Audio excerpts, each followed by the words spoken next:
샬롬, 복된 수요일입니다.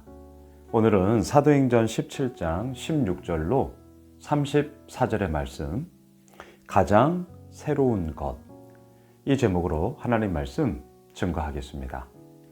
우리는 바울의 2차 선교를 보고 있습니다. 아시아에서 풍성한 열매를 맺었습니다. 하지만 마게도냐 환상, 쉰비바조, 격렬한 논쟁 끝에 설득당하다. 그 하나님의 신비바조의 과정을 통해, 인정의 과정을 통해 유럽으로 선교의 방향을 돌립니다. 여러분들 한번 정리해 볼까요? 마게도냐, 오늘날로 말하면 경기도, 도를 얘기하거든요. 그 마게도냐의 첫 번째 도시였던 빌립보. 빌립보에서 어떤 일이 있었습니까? 귀신 들려서 점을 아주 용하게 치는 그 여종의 귀신을 내쫓았죠. 주인들이 더 이상 돈을 못 벌자 감옥에 가두었죠. 그날 밤 한밤중에 기도하며 찬양하던 바울과 실라, 하나님의 역사하심이 일어났죠. 제가 오늘 저녁에 이 부분을 다시 한번 나누려고 합니다. 그 다음에 빌립보에서 이제 어디로 갑니까? 데살로니가로 가죠.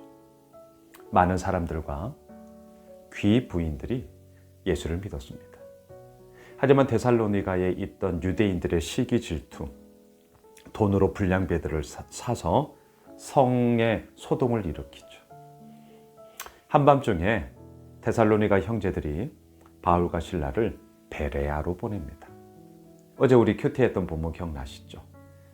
말씀을 받고 이것이 그러한가 하여 날마다 상고함으로.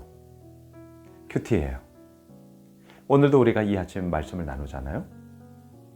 하나님의 말씀이 우리들에게 그러한가 하여 날마다 성경을 상고하는 것. 이것이 큐티죠. 이것이 우리가 하나님 아버지 앞에 온전하게 나아갈 수 있는 힘이 되는 것이죠. 그렇게 베레아에서 사역을 하고요. 많은 사람들이 하나님을 믿었어요. 그런데 데살로니가의 그 시기 질투에 있던 유대인들이 이 베레야에서 와서도 난리를 치는 겁니다.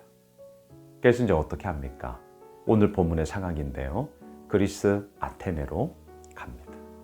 성경에서는 아테네. 여러분들 아테네 하면 그리스 아테네 뭐가 생각나서요?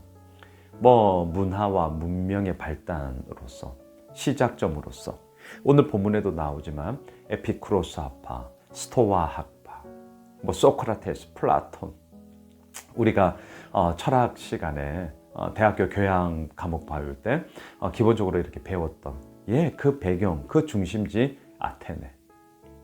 바울은 그 아테네에서도 하나님의 말씀을 선포했습니다. 여러분 18절을 보십시오. 어떤 에피쿠로스와 스토아 학자들도 바울과 쟁론할세, 어떤 사람은 이르되 이 말쟁이가 무슨 말을 하고자 하느냐 하고, 어떤 사람은 이르되 이방신들을 전하는 사람인가 보다 하니 이는 바울이 예수와 부활을 전하기 때문이로라. 그렇습니다. 사도 바울의 핵심 메시지는 무엇입니까? 예수 그리스도, 그리고 그의 십자가와 부활이었습니다. 이게 복음의 핵심이에요. 이게 기독교예요. 예수 그리스도, 그의 십자가 죽음과 부활, 이것이 왜 이루어졌는가? 여러분 다시 한번 복습할까요? 십자가 뭐 생각하셔야 됩니까? 제가 늘 얘기하는 거 두 가지 뭐예요? 첫째, 내가 얼마나 큰 죄인인가? 내가 얼마나 큰 죄인이길래 그 나의 죄의 값을 치르기 위해서 예수님이 당신의 목숨을 죽으셔야 했는가? 내 죄값이 얼마나 크기에. 두 번째가 뭐예요? 그런 나를 하나님이 얼마나 사랑하시기에 당신의 아들 예수 그리스도를 내어주셨는가? 얼마나 큰 죄인인가? 하나님이 나를 얼마나 사랑하시는가? 이게 예수님의 십자가예요. 부활은 뭐예요? 사망 권세를 이기고 다시금 부활하시사, 살아나시사, 우리로 하여금 시작하게 하시며, 우리로 하여금 일어나게 하시며, 우리로 하여금 승리케 하시는 그 예수 그리스도의 부활, 그 하나님의 능력이 하나님을 믿는 자들에게 이루어짐을 바울은 과감하게 선포하였던 것입니다. 예수와 부활을 전하기 때문이라. 우리 교회도 마찬가지입니다. 예수 그리스도의 부활, 예수 그리스도의 능력, 예수 그리스도만이 이 세상의 유일한 답임을 증거하는 공동체, 우리 교회입니다. 네, 우리는 너무나 분명해요. 자, 21절을 보세요. 모든 아덴 사람과 거기서 나그네 된 외국인들이 가장 새로운 것을 말하고 듣는 것 이외에는 달리 시간을 쓰지 않음이더라. 오늘 말씀의 제목, 가장 새로운 것. 결론부터 말씀드릴게요. 새로운 걸 찾길 원하시죠? 저도 날마다 말씀을 나누는 자로서, 설교하는 자로서 뭐 새로운 것 없나 갈급하거든요. 목마르거든요. 그런데 저는 알게 되었습니다. 새로운 것에 대한 갈급함이 있으면 있을수록 그것과 비례해서 이미 내게 주신 은혜, 이미 내가 누리고 있는 하나님의 귀한 선물, 하나님께서 열어주심, 그리고 오늘 내 삶의 현장 속에 이루어짐, 이것을 기억하는 것. 저는 늘 말씀드립니다. 새로운 것에 대한 갈급함과 목마름과 눈이 번쩍 띄임, 이거 있잖아요. 하지만 여기에만 매몰되면 오늘 아테네 사람들과 똑같이 됩니다. 꼭 당부드려요. 새로운 것에 대한 갈망함 좋습니다. 이것이 있어야 발전하는 거잖아요. 하지만 이거와 비례해서 잊지 마셔요. 이미 내게 허락해 주신 하나님의 은혜를 기억하는 거 무지하게 중요합니다. 우리는 잘 기억을 하지 않아요. 너무 잘 까먹어요. 그래서 하나님의 그 고귀한 은혜가 값싼 은혜가 되어버리는 그러한 연약함의 모습들이 우리 가운데 너무나 많단 말이죠. 여러분, 다시 한번 말씀드립니다. 새로운 것에 대한 갈망함이 계십니까? 좋습니다.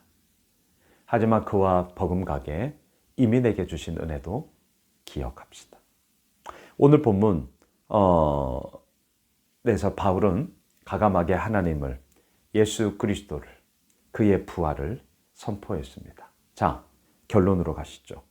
32절입니다. 그들이 죽은 자의 부활을 듣고 어떤 사람은 조롱도 하고 어떤 사람은 이 일에 대하여 네 말을 다시 듣겠다 하니. 언제나 반응은 참 이렇습니다. 조롱이 있습니다. 뭐야? 하지만 또 어떤 부류는 다시 한번 들어봐야겠네. 부정과 긍정이 늘 공존하죠.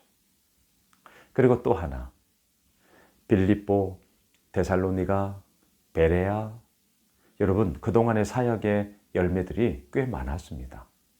많은 헬라인들이, 많은 귀부인들이 예수를 믿고 따르더라.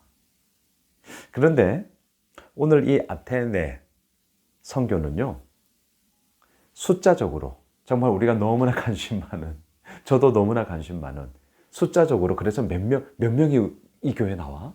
몇 명 교회야? 예. 아니 뭐 중요하죠. 저는 중요하지 않다 이렇게 말씀드리고 싶지는 않아요. 그 숫자의 기준으로 본다면 아테네 선교는 성공하지 못했습니다. 왜냐? 36절 보세요. 34절입니다. 몇 사람이 그를 가까이 하여 믿으니 그 중에는 아레오바고 갈리 디오누시오와 다말이라 하는 여자와 또 다른 사람들도 있었더라. 몇 사람만이 바울의 이 복음 전도에 하나님을 믿으며 몇 사람만이 그리스도인이 되었습니다. 여러분 숫자적으로는 정말 보잘것없는 결과였어요. 하지만 아시죠? 숫자에 함몰되기 시작하면 무너집니다. 내 마음대로 안 돼요. 중요한 건 뭐예요? 숫자가 어떠하든, 물론 참 이 말이 참 어려운 말은 하지만 분명해야 합니다. 어떠하든 우리는 그것에 대해서 마음을 다하여 나에게 허락하여 주신 하나님의 은혜를 나누며 예수 그리스도의 부활과 그의 사랑과 그의 이끄심, 그의 복음의 이야기가 선포될 때 하나님은 당신의 일을 행하시더라. 말씀을 정리하겠습니다. 가장 새로운 것을 원하세요? 좋아요. 하지만 그와 버금가게 이미 내게 주신 은혜도 기억하십시오. 기도하겠습니다. 하나님, 감사합니다. 아버지께서 허락해 주신 은혜가 큽니다. 하나님이 이루어 나가심이 너무나 고맙습니다. 주님, 이 은혜 기억하고 또한 나에게 새로운 것을 허락하여 주시는 하나님의 이끄심과 열어주심 속에 온전히 거하는 우리의 모든 복된 삶이 되게 하여 주옵소서. 예수님의 이름으로 기도드리옵나이다. 아멘.